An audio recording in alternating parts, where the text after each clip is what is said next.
Morning, everyone. Our reading for today comes from 2 Timothy, chapter 2, verse 8. Paul writes these words to Timothy: "Remember Jesus Christ, raised from the dead, descended from David." Now, Paul is writing to Timothy and to Christians who are facing martyrdom. They are suffering, they're persecuted, and they could very well die for their faith. And Paul's encouragement to them comes in this section, and he says, just before, reflect on what I'm saying, for the Lord will give you insight into all of this. And he says this: remember Jesus Christ. If you want to endure the hardship that you're going through and have the courage and strength to even face martyrdom, to die for your faith, he says, remember Jesus Christ, raised from the dead, descended from David. An interesting thing about this passage, if you go through, here's an activity for you to do at home. If you go through 2 Timothy, circle all the times that Paul talks about Jesus. And you'll notice that in every single instance, he says, Christ Jesus, Christ Jesus, Christ Jesus, Christ Jesus, Christ Jesus, Christ Jesus. Only in this verse here, in verse 8, does Paul say, remember Jesus Christ.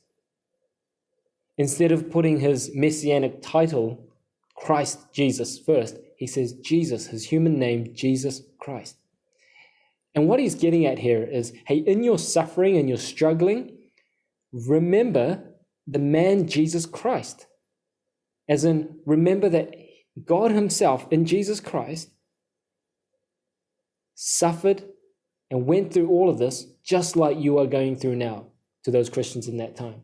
And so we take encouragement in the fact that Jesus knows exactly what they were going through, and whatever hardships we may be going through right now and suffering that we're going through, he knows exactly what it's like. He says, remember that human Jesus Christ who suffered just like we are suffering now. He says, raised from the dead. We'll come back to that.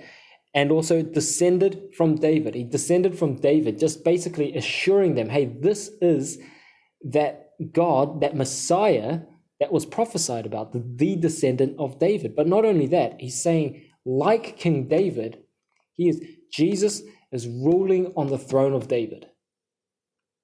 You can see how this is encouragement for struggling, suffering Christians. The one whom you are suffering for, he is sovereign, he is the Lord of everything. So we take solace and refuge in that. The last thing, the one in the middle there, he says, raised from the dead. Obviously, Jesus being raised from the dead is the stamp of approval. It's the vindication of his life and death. It's the payment for our sin paid in full. It's the evidence of that, isn't it? But here's what I want us to consider in your household, your flat, whoever you're with.